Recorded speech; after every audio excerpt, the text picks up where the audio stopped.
Salut à tous, très heureux de vous retrouver sur le plateau de Gym Tonic. Sans jouer et compte tenu des défaites de Lens, Reims, Rennes et Brest, les Aiglons n'auraient-ils pas fait la meilleure opération du week-end dernier? Pour le savoir, il faudra bien sûr faire le bilan de la semaine cruciale qui s'annonce avec la réception de Lorient, puis les déplacements à Marseille et à Strasbourg. Pour en parler cette semaine avec moi, William Imbercé, fidèle au poste. Salut Will. Salut Mika, bonjour à tous.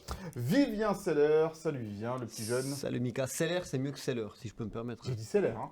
Ouais. Ouais, non, tu reverras reverras la bande. Et l'inénarrable François Pature est avec nous. Salut François. Salut Mika. Bon, tu vas bien? Grand plaisir de te retrouver. Très bien, moi aussi, comme toujours. Notre invité cette semaine est un observateur attentif de la saison des Rouges et Noirs, l'ancien défenseur du gym, Romain Genevois, est de retour sur le plateau de Gym Tonic. Salut Romain. Bonjour Mika, bonjour à tous. Merci d'être avec nous. C'est toujours un plaisir aussi de t'avoir avec nous. Parce que merci à vous. Le football, tu suis toujours très bien. Jeune retraité, oui, mais toujours l'œil avisé. Allez, au sommaire de cette émission, nous reviendrons donc sur le 0-0 à Reims il y a une dizaine de jours avec cette énorme loupée de Jérémy Boga. La 4e place est-elle toujours envisageable? Ce sera notre pour-contre de la semaine. Nous nous interrogerons également sur le calendrier de cette fin de championnat perturbé par les Coupes d'Europe avec un Nice-PSG qui pourrait être reporté. Et puis nous nous tournerons vers ce match contre Lorient vendredi soir à l'Alliance Riviera. Plus d'excuses pour ne pas venir au stade. Et enfin, en fin d'émission, le souviens-toi de François, consacré à un ancien niçois émerlu, l'attaquant Baki Koné. Pour attaquer ce Gymto, retour donc sur ce 0-0 entre Reims et Nice.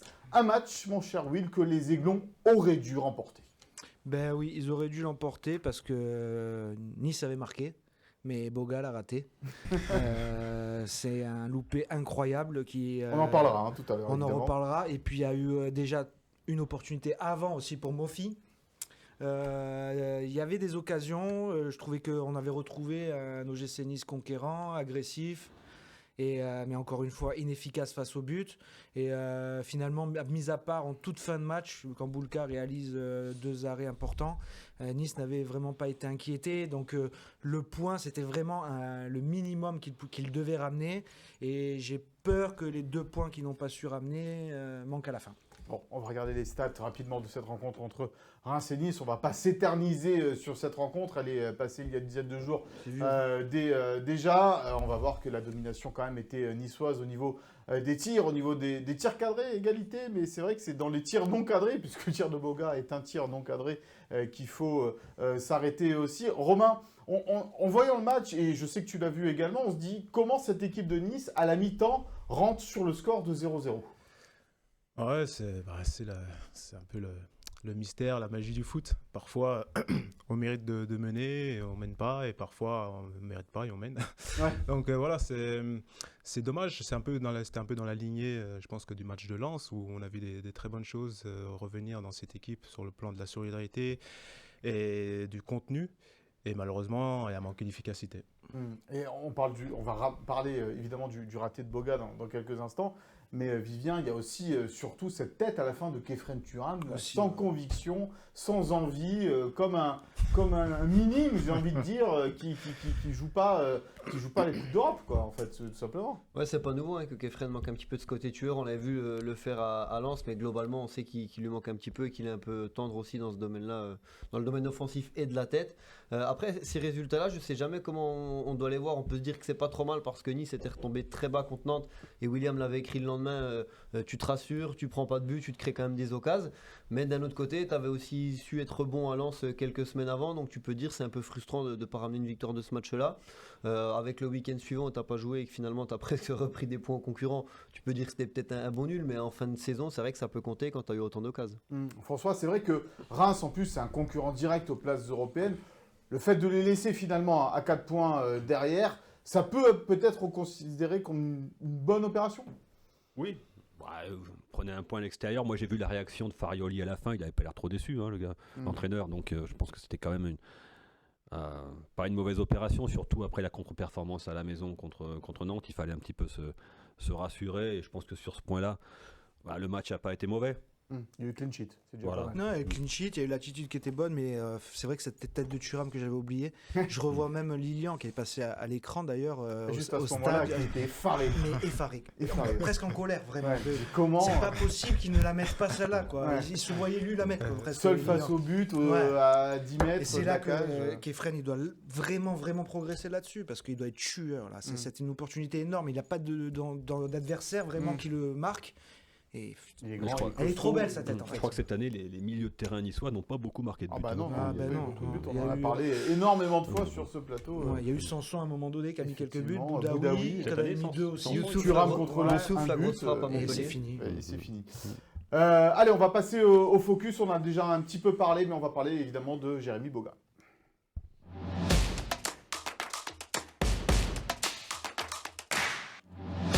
Un raté qui vaut cher, une incroyable occasion dans la première période pour Jérémy Boga, à quoi, 1 mètre du but, 2 mètres, même pas, 2 excentré mètres. côté gauche, mais c'est plus facile de la mettre au-dessus que de la mettre dans la cage, quoi. Mais c'est surtout C'est plus difficile de la mettre au-dessus, pardon, que de la mettre à la ouais, cage. c'est ce que j'avais écrit. C'est Ouais. plus difficile à faire ce qu'il a fait que de la mettre, je pense.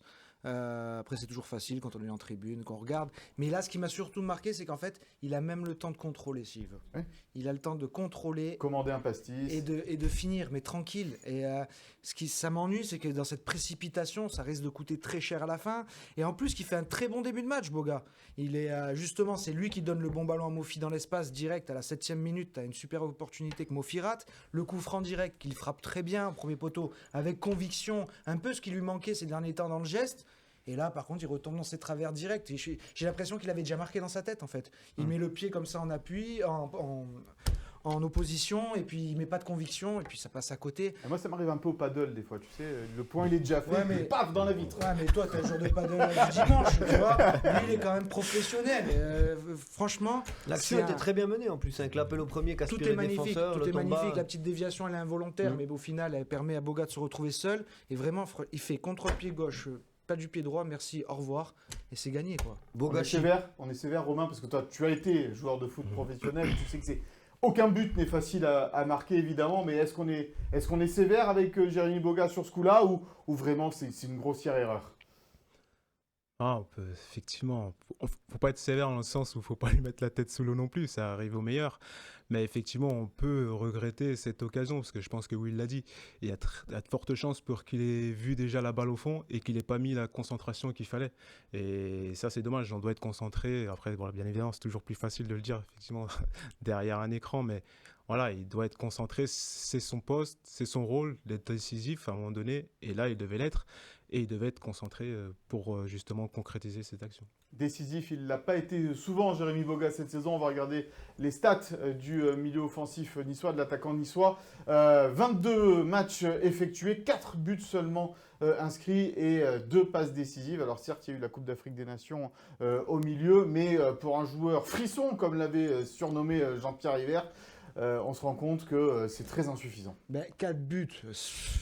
Vu la moyenne de l'équipe, on va dire que c'est entre guillemets honorable, mais c'est les passes décisives surtout. C'est insuffisant. Un garçon, et surtout avec ces qualités-là. Parce que on va pas revenir sur ce qu'avait dit Farioli, qui le considérait comme l'un des meilleurs du monde dans le 1 contre 1. C'est son coach, il le câline un peu, mais il faut quand même l'avouer, il a des super qualités en percussion. Il va très vite, il est déstabilisant et il a quand même mis à mal la défense parisienne la dernière fois en Coupe de France. Donc il est capable. Mais seulement, moi, ce que je trouve qu'il lui manque à ce garçon, c'est la conviction, la certitude d'être... Il a dit, je suis capable d'être le leader technique de cette équipe, mais il ne le montre pas.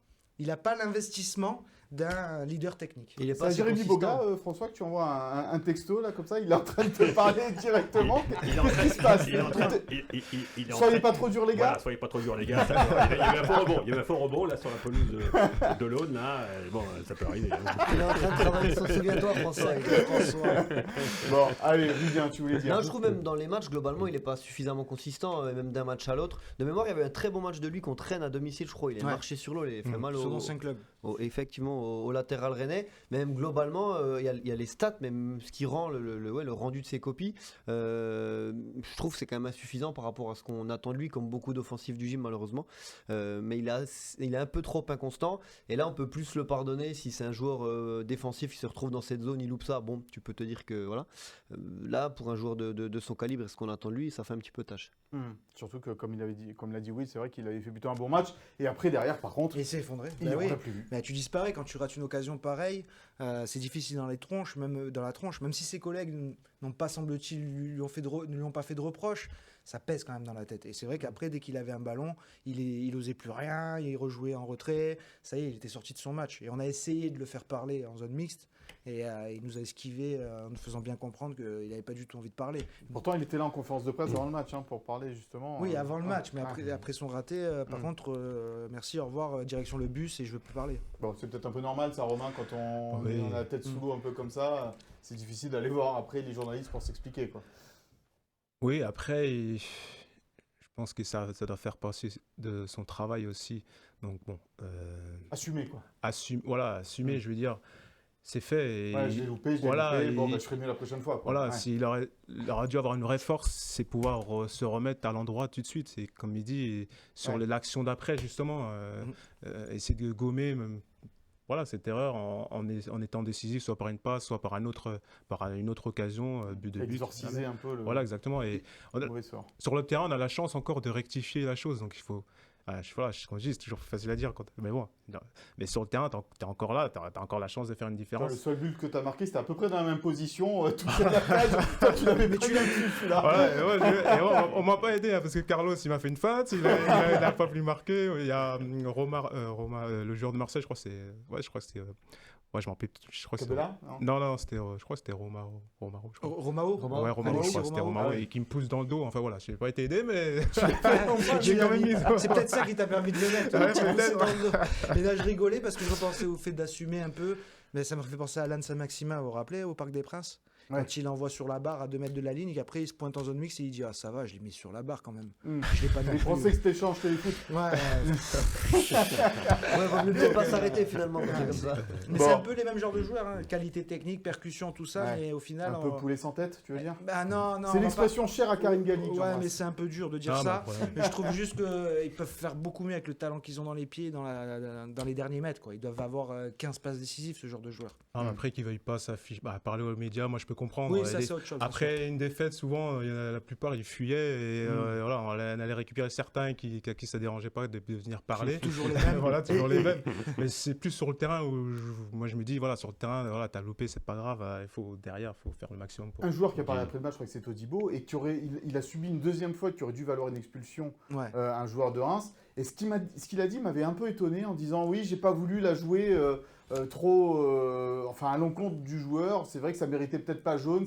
Est-ce qu'on n'est pas un peu trop gentil dans ces cas-là là, je sais pas. Moi je comprends un peu parce que déjà d'abord c'est la réaction des arbitres aujourd'hui. Alors autant Monsieur Vatelier, je suis d'accord avec ce que disait Todibo, c'est l'un des meilleurs en Ligue 1. Il laisse jouer, tu peux plutôt parler avec lui. Donc mais ils font peur quand même ces arbitres dans le sens où à peine tu vas aller les voir, tu vas prendre une biscotte, tu vas prendre un rouge.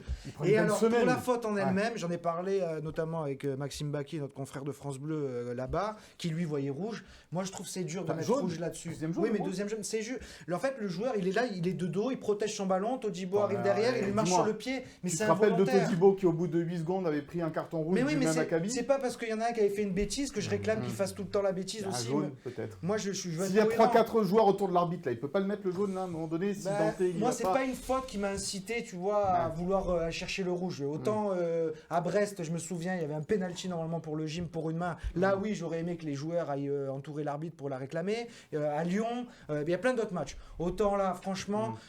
C'est litigieux quoi, c'est un peu tiré par les cheveux. Avec la VAR maintenant c'est pas sûr, ça se trouve à l'oreille on lui a bien précisé non c'est bon. Il ne peut pas rectifier parce que soit il est rouge direct, c'est la VAR n'intervient dans ces cas-là que s'il y a hésitation entre rouge direct ou rien.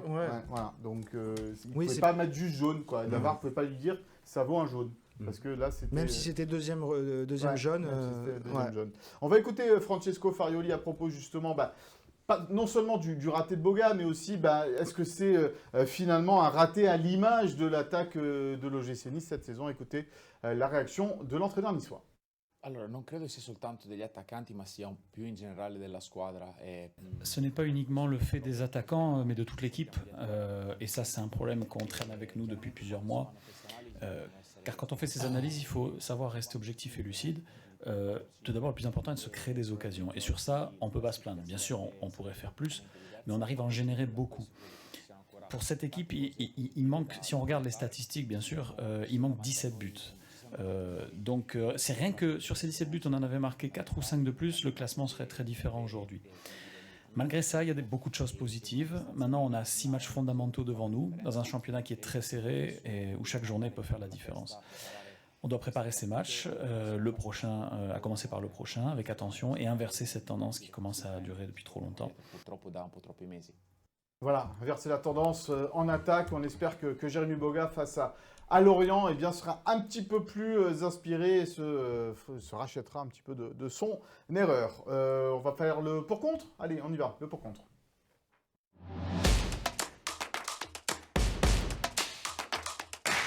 Et oui, parce que comme je le disais en introduction de cette émission, sans jouer, l'OGC Nice a peut-être fait la meilleure opération du week-end. Rennes, Reims, Lens ont perdu dans cette journée où Nice n'a pas encore joué. Il jouera son match en retard face au Olympique de Marseille la semaine prochaine. Lille affrontera également Monaco. Donc ça va être des confrontations directes pour ces places européennes. Donc la question est celle-ci. Brest a également perdu. Voilà, c'est le dernier que je cherchais.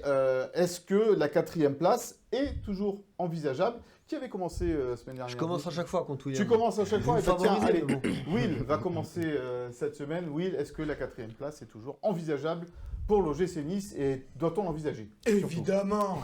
Évidemment. Non, mais déjà, il y a un point très facile, c'est mathématique. 5 points, sachant que dernière journée, Lille-Nice, et que Lille est le 4e, Nice a son destin entre les mains. Si tu gagnes tout, y compris à Lille, normalement, tu devrais leur passer devant parce qu'ils vont forcément, eux, perdre des points. Donc, mathématiquement, il faut y croire. Et deuxièmement, je trouve que malgré le résultat mitigé à Reims, on retrouve encore une bonne attitude. On sort d'une période qui a été compliquée. Il y avait aussi le Ramadan qui pouvait un peu toucher les organismes. Aujourd'hui, c'est fini. Et on a de nouveau des individualités qui ont repris espoir en une fin de saison heureuse, avec vraiment l'ambition d'aller chercher cette Coupe d'Europe et pas la Ligue Europa Conférence. Voilà. Aujourd'hui, en interne, le groupe veut aller chercher minimum Ligue Europa.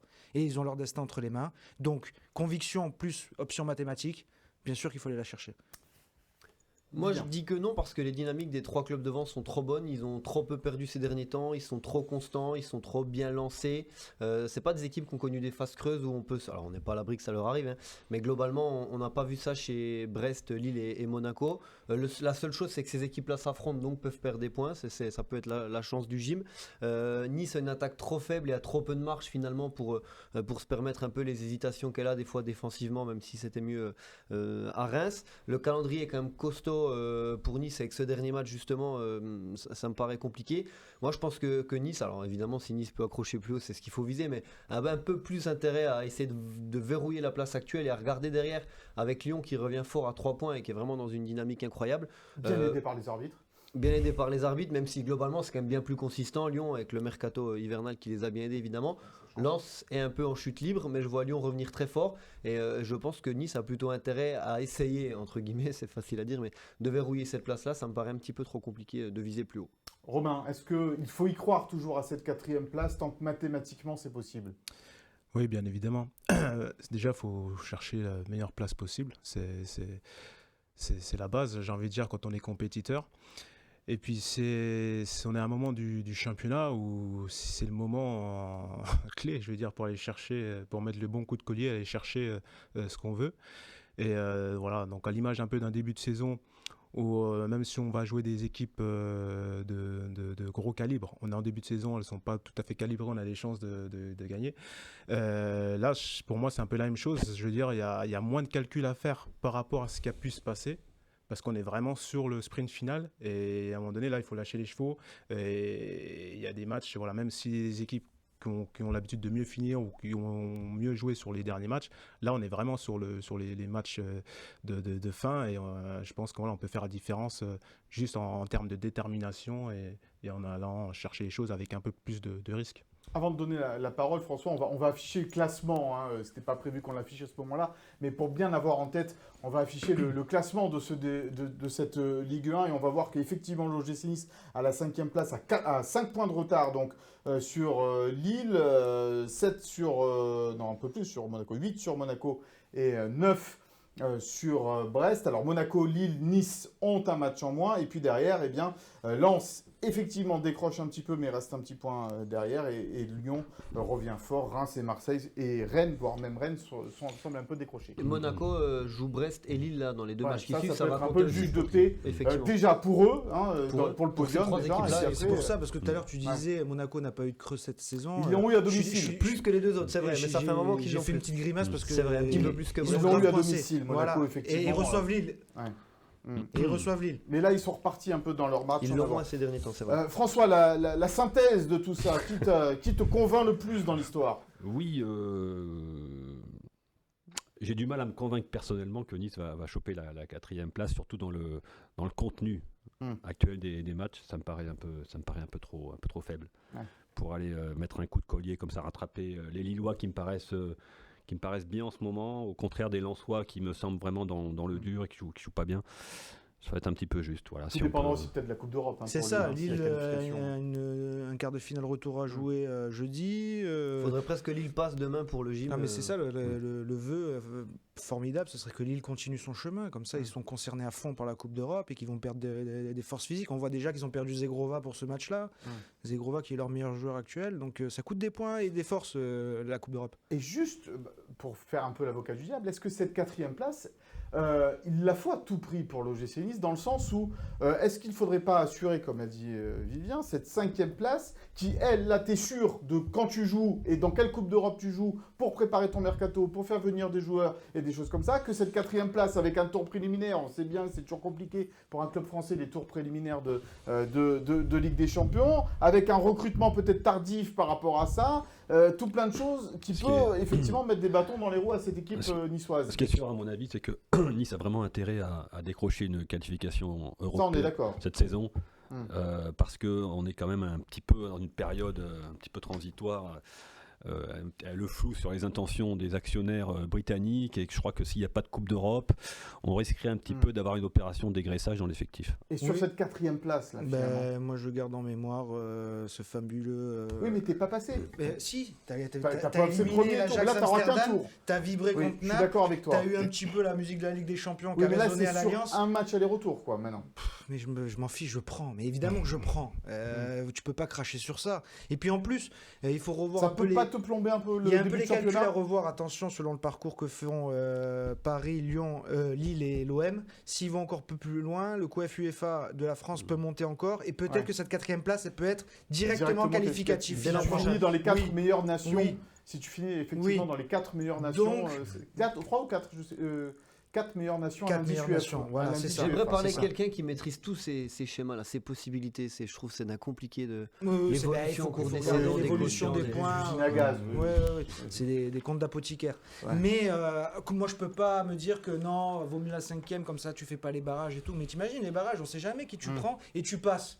Et tu vas cracher sur une participation à la Ligue des Champions. Surtout que maintenant, c'est la Ligue des Champions, c'est 8 matchs. Et que maintenant, il y a des équipes beaucoup moins fortes. Tu peux plus affronter des équipes du niveau de Naples ou de l'Ajax d'Amsterdam dans les tours de barrage, puisque 5 qualifiés en Première Ligue, en Italie, en Angleterre, je l'ai déjà dit, en Angleterre, en Serie A, pardon. Enfin bon, ça fait beaucoup de... Et le format de la Ligue des Champions aussi, qui donne 8 matchs cette année à jouer, 4 à la maison, 4 à l'extérieur. Donc tu es sûr déjà de jouer 8 matchs, quoi qu'il se passe. C'est formidable.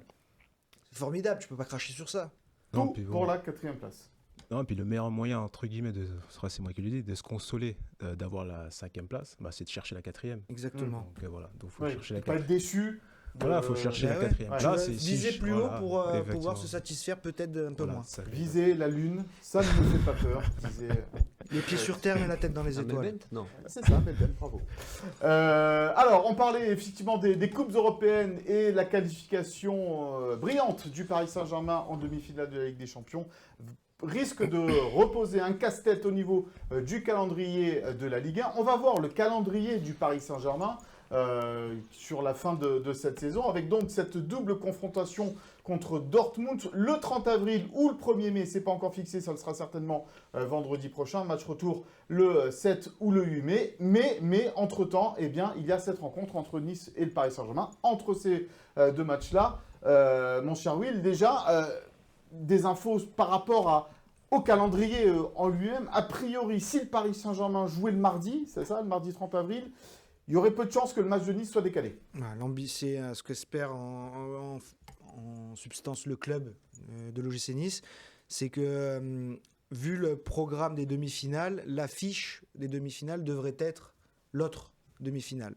Donc et souvent l'affiche est placée au match aller le mercredi. Donc Paris devrait jouer le mardi dans ces cas-là.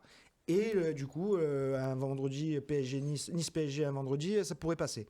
Tu nous donneras la position exacte du club dans l'indiscret juste après. D'accord. Pour pas trop en dévoiler. D'accord. Mais moi, personnellement, pour rester sur ce point, je pense que vu ce qu'ils ont fait pour les quarts de finale, je ne vois pas comment la Ligue va programmer un match entre les deux demi-finales. Ils ne l'ont pas fait pour les quarts, je ne vois pas pourquoi ils le feraient entre les demi.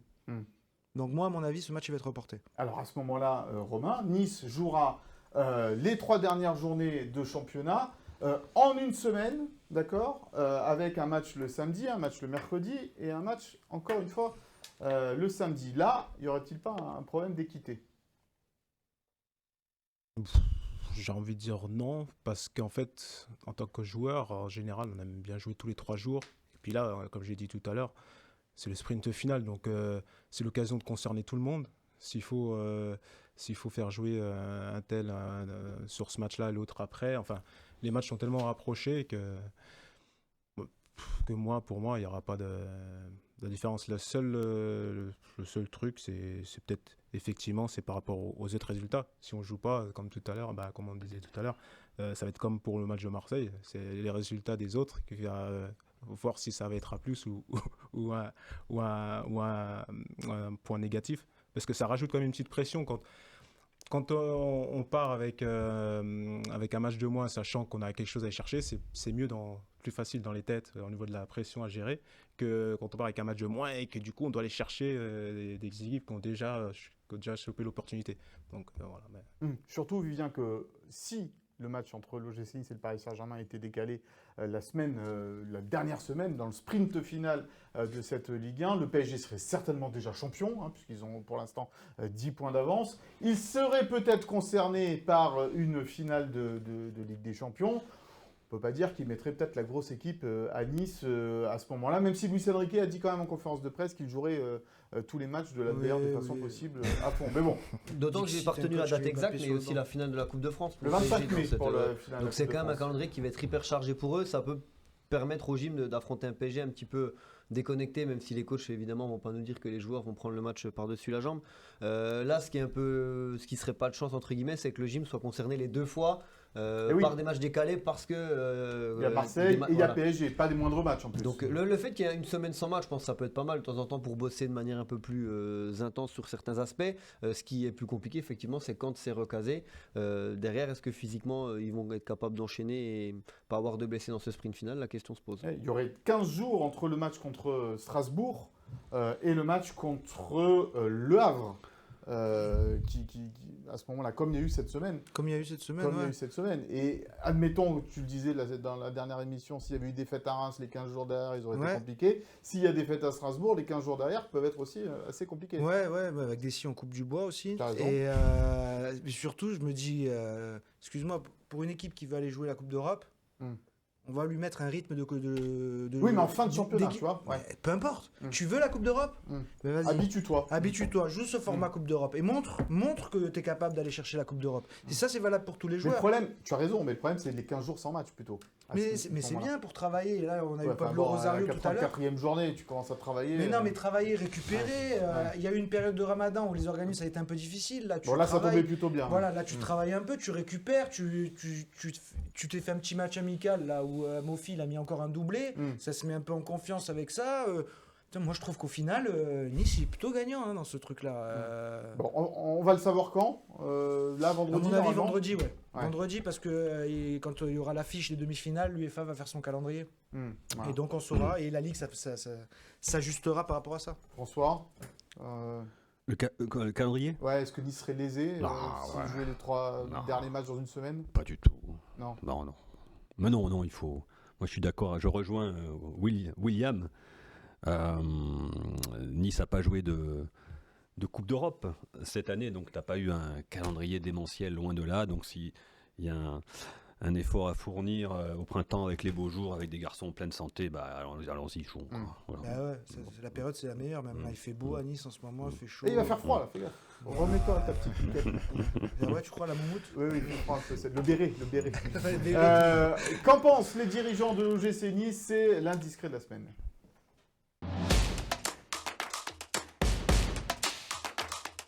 Alors on sait déjà que Jean-Michel Roussier, le président du Havre, lui est vent debout contre un éventuel report de son match, parce que lui c'est juste avant ces demi-finales de Ligue des Champions. Le Havre doit affronter le Paris Saint-Germain. Eh bien, quelle est la position aujourd'hui du club face à cet éventuel report, mon cher Will?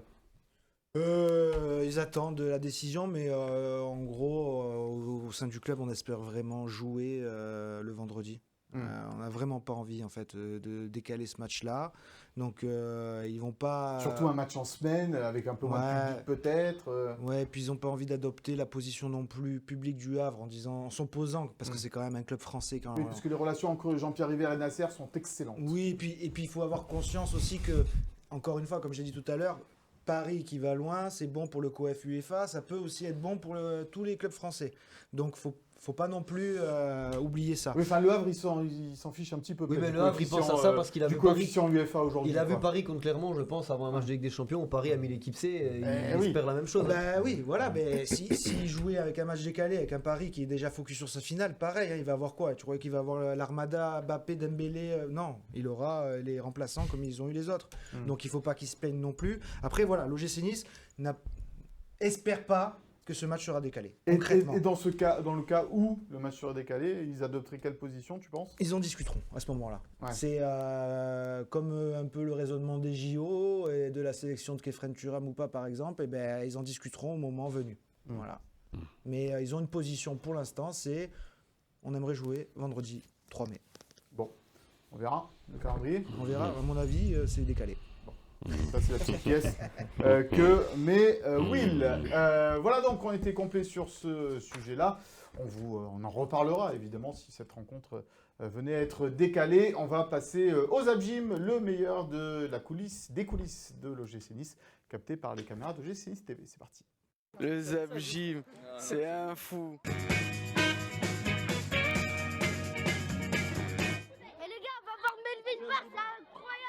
C'est vrai? T'aimes bien Melvin Barr? C'est mon joueur préféré de Nice.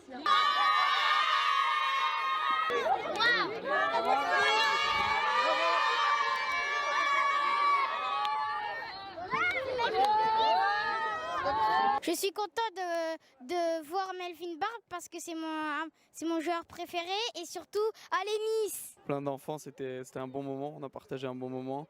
Avec plein d'autographes à signer, donc j'ai des crampes au bras, tu vois. Mais non, c'était cool et c'était un plaisir pour moi aussi, donc c'est cool, j'aurais aimé avoir ça quand j'étais petit, donc si je peux le faire aussi, c'est un plaisir.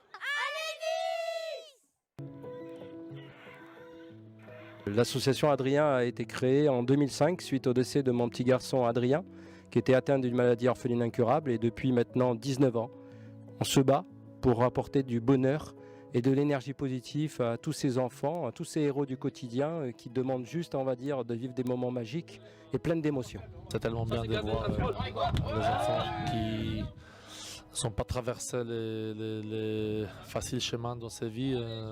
Ils viennent ici avec grand sourire, des fois plus grand que nous. Je pense que c'est exemplaire pour nous-mêmes de retirer quelque chose de ça.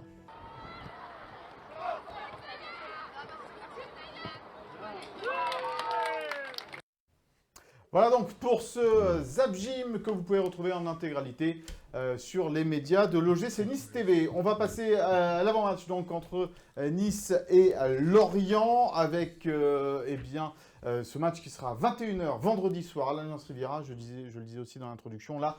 Aucune excuse pour ne pas aller au stade, quand même un peu, même s'il fait un peu plus froid que quand même là, vendredi 21h, un match aussi important pour l'Europe, on attend du monde du côté de l'Alliance. Le problème, alors je ne vais pas t'interroger, oui, je vais interroger Vivien, le problème c'est qu'on pense que l'Alliance risque encore une fois de sonner un peu creux. Bah, vu l'affiche, les résultats du gym face à ce genre d'équipe globalement et la tendance des supporters, ou des Niçois à ne pas trop aller au stade, je mise quand même pas sur plus de 20 000 personnes, enfin j'espère 30 000 personnes, fin de saison c'est fantastique, mais j'y crois. Il n'y aura pas, mais un gros 25 000 ça aurait été pas mal, non Romain, contre Lorient. Ouais, c'est sûr, hein, c'est toujours mieux de jouer dans un stade plein, et puis c'est vrai que nous quand on était... C'est le portable de François, ne inquiétez pas, c'est Boga qui cherche la pluie encore. On n'a pas de souviens-toi. Je veux dire, quand j'étais là, que j'étais joueur, c'est vrai qu'on pouvait sentir la passion. C'est vrai que du foot, en tout cas ici, même quand on se baladait, tout ça. Mais par contre, c'est vrai que ça ne se matérialisait pas toujours au stade. Donc, bien évidemment, il y a les fidèles, il y a les brigades sud et tout ça, la populaire. Mais c'est vrai qu'un stade, surtout l'Alliance Riviera, fait justement pour qu'il soit plein et qu'en plus, on puisse venir aussi en famille. C'est vrai que ce serait bien de pouvoir, surtout là, en fin de championnat, où on a besoin justement que le stade tremble un peu pour aider l'équipe et aller chercher le résultat. Donc voilà, donc j'espère qu'ils vont nous faire mentir et qu'on sera nombreux ce vendredi. En tout cas, le club a fait tout pour, puisqu'il y avait des places à 1 € pour les abonnés. Ils pouvaient acheter des places à 1 € derrière, je crois, c'est ça Il était temps. Oui, non, mais oui, enfin bon.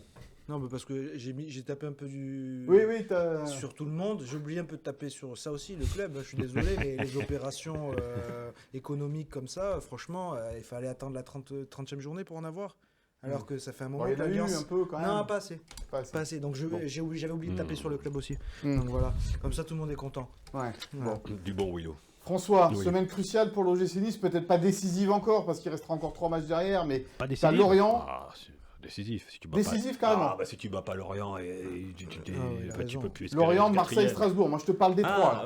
La semaine décisive. Oui, décisive. La semaine de tous les dangers. Oui, il faut battre Lorient. Il faut d'abord battre Lorient, c'est ça. Après à Marseille, t'as rien à perdre. Et puis après enchaîner à la maison. Marseille, t'as rien à perdre. Oui, quoique oui, avec les résultats qu'il y avait eu, oui, c'est du bonus maintenant. Mais je pense si t'arrives à faire carton plein, c'est sur les 3 prochains matchs.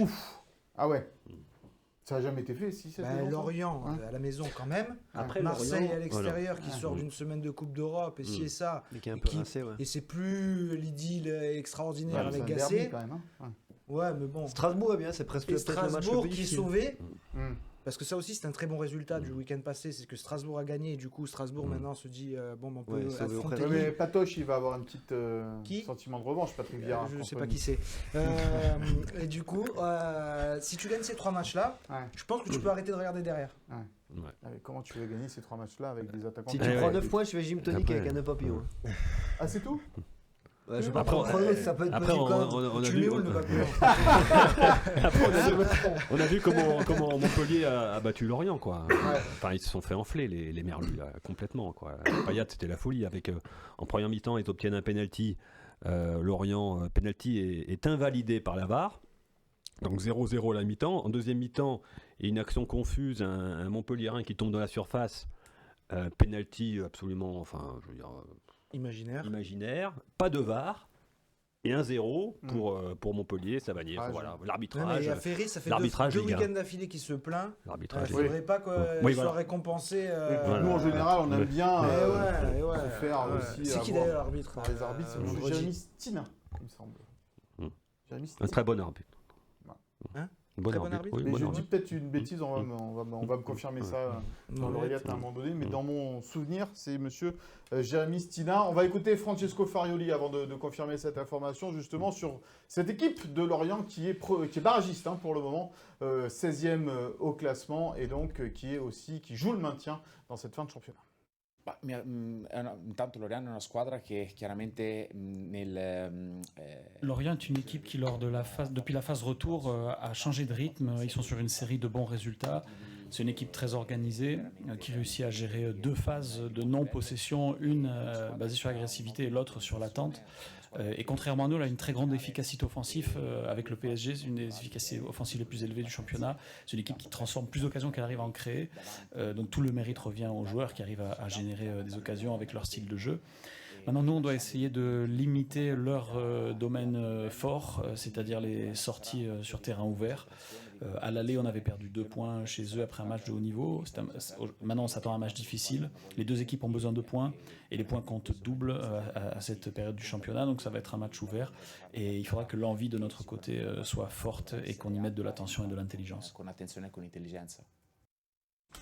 Voilà donc Francesco Farioli donc, sur cet avant-match entre Nice et Lorient. J'attends toujours la confirmation de l'arbitre, c'est pas encore venu mais ça ne saurait tarder. Vous allez voir. En attendant, on va aborder un petit jeune qui commence à marquer quelques buts avec l'académie. Alors oui, il fait la moue parce qu'on a déjà eu un débat entre nous cette semaine sur ce sujet-là. Le petit jeune, c'est Victor Orakpo qui est arrivé donc au mois de janvier du côté de l'OGC Nice, qui est pour l'instant à disposition de l'académie et qui a eu le bonheur cette semaine de marquer 3 buts face à la réserve de l'AS Monaco. On va les voir d'ailleurs, ces 3 buts à un moment donné pour Victor Orakpo. Oui, je vais m'adresser directement à toi. Pourquoi ne pas lui donner sa chance compte tenu de la méforme de nos attaquants depuis le début de la saison? Il y en a un qui marque des buts, certes il est jeune, certes avec la réserve, mais il ferait peut-être pas pire que les autres. Mofi, 25 millions. Boga, 18 millions. Shaw, 10 millions. Ouais, mais Guessant, formé au club, et ça fait déjà 3 saisons au niveau des pros. Baldé, 2 millions, mais déjà 2-3 saisons en pro. Okay. Et tu vas me dire, la board, 30 ans, 3 saisons d'affilée à 15 buts chez les pros, bon, pas cette année, mais bon. Et tu vas me dire que c'est un gamin arrivé en janvier en Europe, qui va marquer des buts. Eh ben pourquoi pas. Pays des bisounours, pour moi ça n'existe pas. Non, pourquoi pays des bisounours? Romain, un jeune joueur, ok, il vient d'arriver, il marque des buts qu'avec la réserve. Mais quand on voit l'inefficacité de nos attaquants, on se dit pas qu'à un moment donné, on peut lui donner sur ces 6 derniers matchs 10-15 minutes, voire plus de temps de jeu? Oh, ce serait possible. Après, ça ferait partie de ces belles histoires qu'il y a déjà eu. Hein. Bah oui. Mais après, je pense que c'est le coach qui est peut-être le mieux placé pour savoir si c'est le bon moment pour le lancer. Moi, à ce stade du championnat, je continuerai quand même à faire confiance à mes attaquants et à tout faire justement à l'entraînement pour qu'ils retrouvent l'efficacité. Confiance aux attaquants qui ne marquent pas. Okay. Voilà. Les faire travailler. Attends, on vient de voir les buts en plus. Non mais là, le troisième, c'est le gardien de Monaco. Non, mais il n'y a pas que le troisième. Le deuxième, là, il a percé au milieu de terrain. Il faut les mettre. Boga, il n'a pas mise. Et il y avait cette pause. Mais Boga face au but, il n'a pas mise. Qu'est-ce que tu me racontes? Mais non, mais d'accord, mais c'est à notre niveau quand même chez les pros. J'en sais rien. Moi, ce que je vais dire, c'est Victor Orakpo, super, continue à marquer des buts avec l'académie, progresse et rendez-vous peut-être la saison prochaine pour quelques apparitions. Moi, je revois Bonani. Bonani, pour moi, j'adore. Tu joues pas. Voilà. D'ailleurs, c'est la bonne transition. Il va pas jouer contre Nice parce il joue peu d'ailleurs, je crois. Globalement, il a joué la dernière fois, il était titulaire avec Lorient. Mais moi, j'adore Bonani. Je suis sûr qu'il a le niveau pour faire des bonnes choses chez les pros. Mais t'as vu le temps qu'il a fallu déjà pour que Nice lui donne sa chance? On l'a encore prêté. Alors tu vas me dire qu'on va exposer un gamin qui est en Europe. Mais moi, depuis... tu me parles pas d'âge. Eh oui, tu me parles pas d'âge. Voilà. Désolé. Non, mais il faut raison garder. Et moi, je pense que c'est pas donner une bonne opportunité aux gamins, c'est le mettre sous pression trop vite. Et puis tu imagines le message que tu envoies à tes attaquants. Oh les gars, vous êtes bidons, je vais faire jouer le gamin qui vient d'arriver il y a 3 mois, qui a 19 ans. Non, puis c'est un grand gabarit qui a besoin d'arriver un peu à maturité. C'est pas top, quoi. Tes attaquants ils marquent pas, mais là tu leur casses encore plus le moral. Mais pourquoi pas?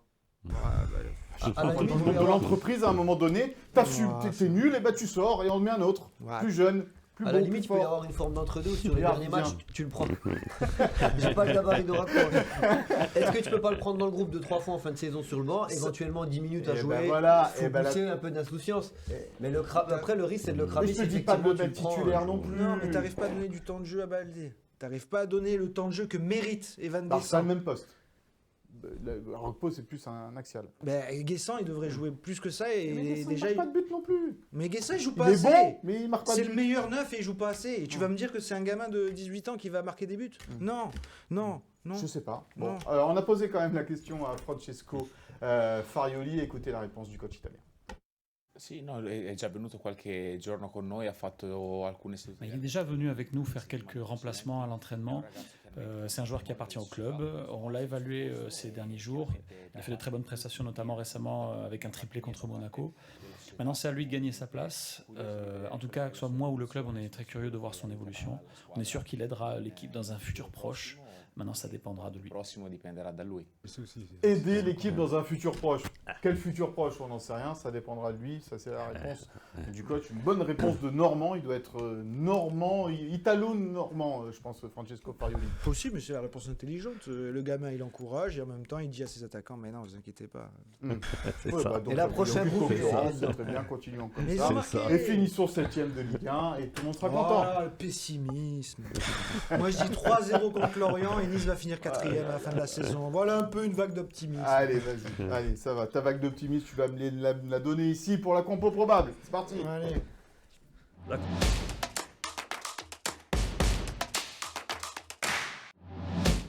Et pendant que tu arrives, eh bien, évidemment, c'est bien Jérémy Stina qui sera l'arbitre de cette rencontre entre Nice et Lorient. L'information a été confirmée. Allez, on y va. On commence par la défense. La défense qui, ça sera du classique. Ça bouge plus, hein. Non, ça bouge plus. Marcin Bulka, Lotomba, Todibo, Dante Bar. On profite pour dire que Valentin Rosier est encore indisponible pour ce week-end. Belle pioche au mercato d'hiver. Mais c'est ça quand t'as pas beaucoup de moyens. Hein. Tu fais des opportunités de marché, des opportunités qui marchent pas, qui sont pas prêtes physiquement. Si t'avais des sous, t'aurais pris un autre profil. Lyon, ils ont fait un bon mercato. Mais il a des sous. John Textor. The American. Jim Ratcliffe avait moins de sous que John Textor. Jim Ratcliffe, ses sous, il les réserve outre-Manche. Ah, d'accord. Au milieu, donc le Pablo Rosario qui a été pour moi le joueur avec Todibo qu'on a retrouvé convaincant à Reims, mais j'ai adoré Pablo Rosario. C'est un indispensable aujourd'hui. Youssouf vient de reprendre l'entraînement, donc je pense que voilà, Rosario sera privilégié. Sanson aussi, il a eu 15 jours, mais lui, ça lui a pas permis vraiment de bien récupérer depuis Reims. Donc ce sera plutôt du Boudaoui, Kefren Turam en relayeur. Et devant, ça c'est aussi la triplette aujourd'hui qu'affectionne le coach avec Chou à droite, Boga à gauche et Mofi dans l'axe, à mon grand regret. Oui, parce que toi tu milites, on le sait. Je milite pour Evan Guessant, qui à Reims, on n'a pas fait une entrée... qui était bonne encore. Bonne, mais pas. Oui, pas. Elle était bonne encore. Ouais. Donc je milite pour Guessant et je milite aussi pour un retour de la légende dans Gym Tonic. Il nous manque. Et oui, il nous manque la légende. Bon, après François, il est bon quand même. Regarde, il va nous faire dans quelques secondes. Bien sûr qu'il est bon. Il va nous faire le souviens-toi dans quelques secondes, mais il est bon. On l'embrasse, la légende, évidemment. Il y a un cadeau à gagner cette semaine. On y va.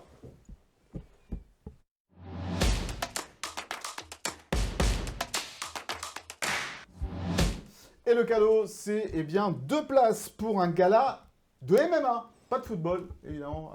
Cette semaine, on vous fait gagner le premier gala de MMA organisé à Nice par Jérôme Hardison. Ça sera le 25 mai 2024, évidemment, du côté de la salle L'Hérite. Dans la marraine, c'est Manon Fiorot. Manon Fiorot, notre athlète niçoise à l'UFC, prochainement championne du monde.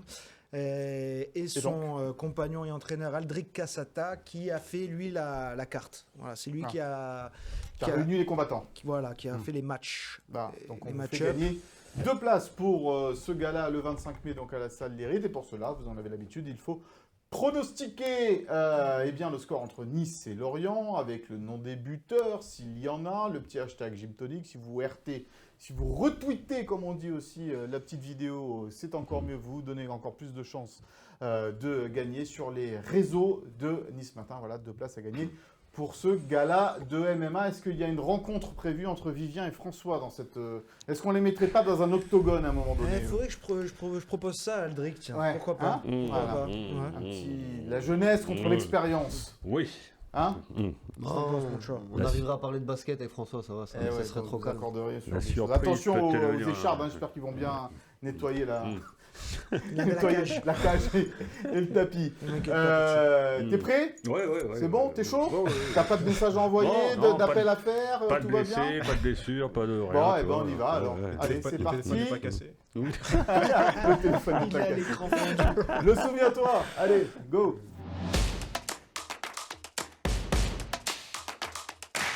Baki allez, Bakary Koné, c'était le chant que chantait évidemment la Populaire Sud quand Bakary Koné portait les couleurs de l'OGC Nice en provenance de Lorient. Il est allé ensuite à Marseille, hein, vous avez vu Où ça? Lorient, Marseille, Nice, c'est le triptyque de cette semaine. Mon cher François, c'est à toi. Un peu de tendresse dans ce monde de brut. Ah mais t'as raison. Bakary Koné, Baki Koné, un attaquant au regard tendre et au dribble ravageur. C'est beau. Ah, c'est beau. C'était lui, Baki. Baki, en effet, était arrivé de Lorient, des Merlus en 2005. C'est un garçon qui avait été découvert par Christian Gourcuff, alors qu'il jouait au Qatar. Et quand Gourcuff était retourné à Lorient, il avait réussi à convaincre ses dirigeants de prendre ce petit attaquant ivoirien. Il avait eu du mal à les convaincre parce que Baki Koné avait une particularité, il mesurait 1m63. Ouais. Et 1m63, c'est pas beaucoup, surtout pour jouer en Ligue 1. Et donc il était arrivé à Lorient par la petite porte, Baki Koné. Et au bout de 2 saisons, il était meilleur buteur de Ligue 2. Sous le maillot des Merlus en Ligue 2. Et c'est à cette époque qu'arrive Frédéric Antonetti à Nice, et la priorité de Fred Antonetti au mercato, c'était Baki Koné, et il avait eu carte blanche de la part de ses dirigeants. Donc Baki Koné était arrivé à Nice, et ça a été le début d'une belle histoire, vraiment une belle histoire entre ce garçon, le public du Ray, parce qu'à l'époque on jouait encore au stade du Ray, et les supporters, le club, et un garçon attachant. On voit la photo avec David Elbuik. À l'image d'une équipe que j'ai beaucoup aimée personnellement à l'époque, et qui regorgeait de garçons attachants. On le voit avec Lilian Lasland. Elle avait des valeurs, cette équipe. Voilà, et c'était Lasland qui faisait partie des 2 anciens un peu de caractère avec Cyril Roll, l'ancien Bastier. Et on voit Elbuik encore là. Il y avait aussi Florent Balmont. Il y avait les débuts de Hugo Lloris dans les cages cette année-là, qui avait fait une saison remarquable. En défense, on avait Apam et Kanté, on avait Diakité à droite, on avait Ederson qui est la touche technique du milieu.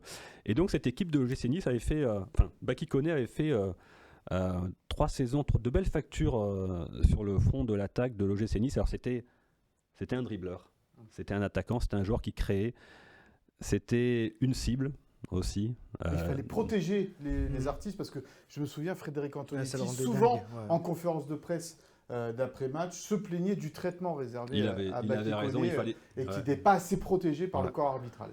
Ouais, à l'époque, on avait accès à la table du kiné après les matchs au Stade du Ray. C'était quelque chose de voir les hématomes sur les chevilles de Baki. Il était ciblé, il n'était pas maigre, hein, Baki. Il était assez costaud, mais il était petit, il était forcément léger, et il était en difficulté sur les. Il y avait parfois c'était des attentats, quoi. Et il avait fait une bonne première saison, une deuxième un peu plus difficile avec des blessures. Et puis il y a cette saison 2007-2008 où là, il flambe, il marque 14 buts. L'OGC Nice finit 8e. Je crois que c'était le meilleur classement à l'époque de Pierre Saint-Tatan. Et il y a un match dont je me souviens particulièrement, c'est un match au Parc des Princes. Avec une victoire passée un peu aux oubliettes, hein, une victoire 3-2 face au PSG, avec un premier but assez fabuleux, de Baki là, qui enroule Zoumana Camara, une frappe enroulée dans la lucarne de Landreau. Donc Nice avait mené 1-0 au Parc. Là, c'était au mois d'avril, c'était il y a 16 ans exactement. J'étais à ce match-là au Parc. Qui était toi aussi. Et c'était une belle soirée printanière au Parc des Princes. Et on le voit félicité par Ederson justement. Et Paris avait égalisé par Louis Ndoula, il me semble, il y avait un partout. Après, Paris avait pris l'avantage avec Pauletta qui avait marqué son but.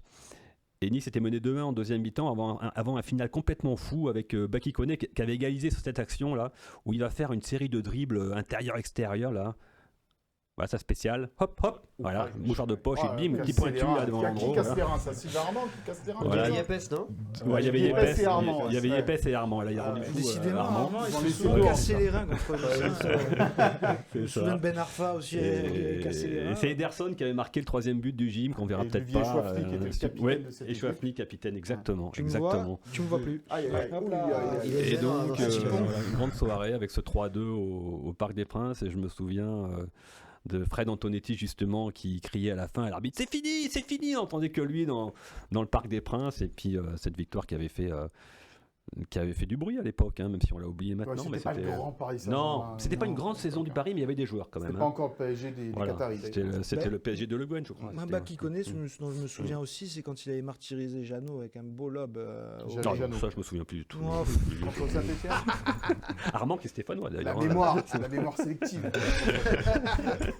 C'est pour ça que j'ai fait ce clin d'œil. Bon, merci mon cher François pour ce magnifique souviens-toi. Encore un petit peu, un petit conclure, parce qu'en fait, qu'est-ce qui vient, voilà, non, en fait, cette saison-là, Baki avait un rêve. Fred Antonetti disait toujours, Baki a le niveau pour jouer à la Ligue des Champions. Il l'avait joué la saison d'après avec Marseille. Il avait disputé son premier match au Vélodrome contre Liverpool, dans un stade plein, c'était magnifique. Et il avait marqué son premier but avec l'OM contre le PSV en Ligue des Champions. Donc il avait accompli son rêve, et il y avait 2 autres joueurs aussi à l'OGC Nice qui avaient accompli un rêve. C'était Hugo Lloris qui rêvait de sa première sélection en équipe de France, et qui en même temps que Baki Koné marquait son premier but avec Marseille, avait été sélectionné avec l'équipe de France contre l'Uruguay. Et il y avait un 3e joueur qui avait un rêve, je me souviens, c'était Onyekachi Apam, le Nigérien, qui allait disputer les Jeux Olympiques avec le Nigeria à Pékin, et qui avait disputé la finale contre l'Argentine de Messi. Voilà, c'était un bel été pour tout le monde. Ce joueur-là, et après, effectivement, qui connaît Apam qui revient au club, qui est revenu au club, hein, il travaille. Et Baki qui était revenu en 2014 pour s'entraîner à l'époque, pour retrouver la condition. Il est toujours resté en très bon terme avec on ne sait pas trop ce qu'il il est retourné après en Côte d'Ivoire, dans son club d'origine, au Mimosa. Et il avait fait encore une apparition à 36 ans pour le plus grand bonheur des supporters locaux. Et puis après, il avait un poste de dirigeant, et je crois qu'il est toujours impliqué dans le football ivoirien. Il aura peut-être un jour le trophée de l'ancien Aiglon. Il avait été 4 fois. Il avait eu 4 fois le trophée du meilleur Aiglon durant cette année 2007-2008. Je crois que c'est un record. Il va bientôt le trophée de l'ancien Aiglon. Voilà. Très certainement, le club il n'oublie pas les anciens. J'en suis sûr. C'est ça. Dès que l'opportunité se fera. J'aurais bien voulu faire un souviens-toi que Virginie Rossetti saura lui remettre ce beau trophée. Je voudrais faire un souviens-toi sur Romain Genevoix la prochaine fois, si vous me permettez. Oui, mais Romain, il vient à peine d'arrêter, le pauvre. Là, on va pas lui faire ça pour un ancien. Oh là là, le pauvre. Pas tout de suite, on va attendre un peu. On va attendre un peu. Non, mais j'apprécie l'attention. Il a raison. Romain, merci beaucoup d'avoir été sur le plateau de Gin Tonic. C'était super comme d'habitude. Messieurs, merci beaucoup. Merci à toi, Mika. Bon match face à Lorient.